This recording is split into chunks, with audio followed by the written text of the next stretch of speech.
Yeah. You might want to leave that sort of down Oh, there. yeah. Welcome to Vulcan XM569, Mark B2 I believe, built in 1963. But the history of the Vulcan goes back to just after the end of the Second World War, when in 1946 the government commissioned 3 different companies to produce designs for an aircraft to carry our nuclear deterrent. The first one was the Vickers Valiant, produced by Vickers. The second one was this, the Avro Vulcan, which was actually a successor to the Avro Lancaster, which was a very famous aircraft in the Second World War, of course. And it was designed by the same, well, the initial designs were made by the same man who had designed the Avro Lancaster. I can't remember his first name, Chadwick, a very famous aircraft designer.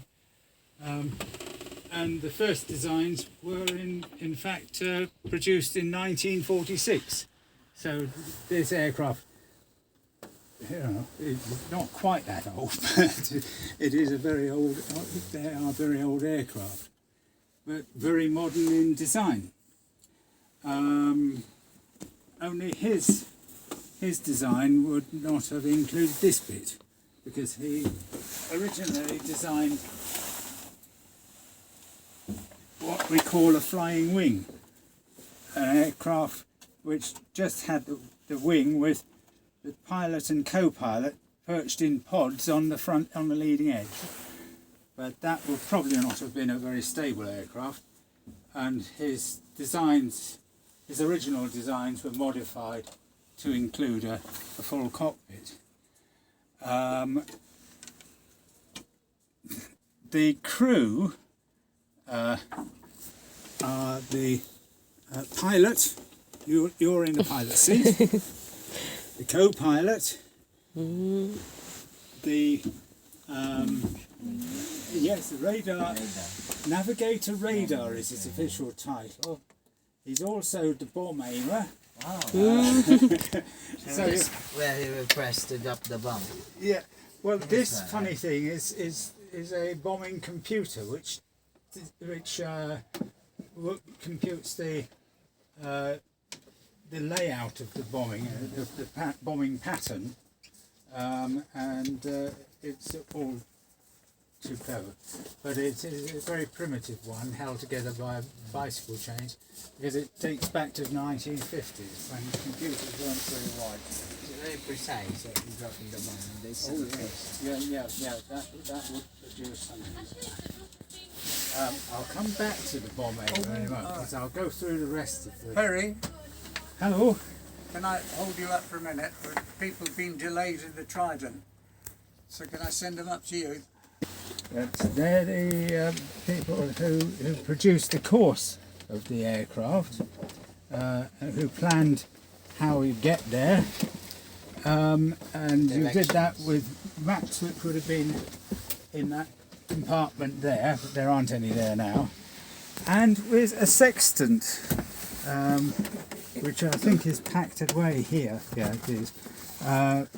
But you had a sextant like a periscope that that you poked up through a couple of holes there, and it went into 2 transparent domes on the roof of the Vulcan above the fuselage, and you could take a star sighting, so you could actually navigate by the stars like the ancient mariners, the old clippers. So I said that it's an old aircraft, but it's not quite as old as that. There we are. But they still had those systems in place. Right, so you each had your own specific purpose. Now the pilot obviously flies the aircraft, with the assistance of his co-pilot. I said a few minutes ago that the Vulcan was successor to the Lancaster. The Avro Lancaster became the Vulcan. Very different aircraft. One very important particular in which they differ is that the Lancaster only had one pilot. The Vulcan has two, so the co-pilot can take over if it was for our nuclear deterrent. Now, in that role, it carried, I think, up to two or even three nuclear bombs. But this particular one was built to carry the blue steel. I think it was a blue steel missile. So it would be one single nuclear missile, which would have been released about 25 miles away from the target, would have honed in on its own.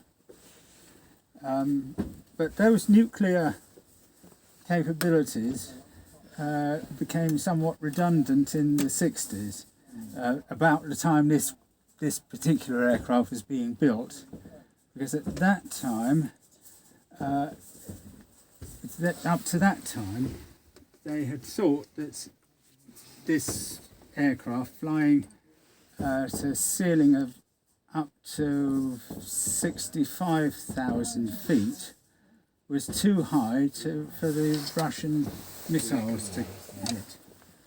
But in 1962, an American spy plane, the U-2, was flying over Russia at about that height or even higher, and the Russians successfully shot it down. So the powers that be realised that they could no longer use these aircraft for their original purpose. So this one was amongst the Vulcans that were converted to carry conventional bombs, and it would carry 21 conventional 1,000-pound bombs in the bomb bay. And that's where that bombing computer, well, no, that's the radar, that's the bombing computer. That's where that came in. So the bomb will be dropped down there? Or? Theoretically, you're quite right. The bomb aimer could lie on the floor down there, and there is a window which is actually underneath the box down there, that he could theoretically have aimed aimed through. But in fact, as this aircraft was travelling about 600 miles per hour, it wasn't any use relying on line of sight. You had to rely on radar, which is why you have a radar screen there. And when it's an interesting fact actually, when the Vulcan came on its final run, the pilot would hand over control of the aircraft to the bomb aimer, lining up precisely. Of course, that capability was only used once by the Vulcans, or on one occasion. That was in the Falkland War, when the Black Buck raid, they successfully decommissioned bombs the runway at Port Stanley to deny the Argentinian fast jets access to there. That might have, if they'd been able to operate from Port Stanley, then that war might not have had the outcome we wanted. Right, yes. Interesting facts about the Vulcan. It's powered by four Rolls-Royce Olympus engines, and that's what those four levers are for. Okay. Those Olympus engines are the early. This is an early application for them. later on, they were developed to produce more and more thrust, Time's up. and ultimately they were used in the Concorde. Anyway, as I'm just been told, Yeah. time is up. So the only thing to tell you is how we disembarked in an emergency. Well, the pilots are sitting on ejector seats, so they go up through the roof. Well, the roof would actually blow off, the whole canopy blows off, and they go up through the canopy. You three, this seat slides back. These turn round. This little button here drops that hatch, which is now open, and you're all wearing your parachutes, and you just slide out through there. Simple, as long as the nose wheel's not down, because if the nose wheel is down, you would end up wrapped round the nose wheel. But it was successfully used, but a little bit Heath Robinson. I'm sorry I don't have time to tell you more about the Vulcan. I could go on about it all day. Thank you. It's quite informative, yeah. Well, I think. Yeah, I'll just try. Patras ka.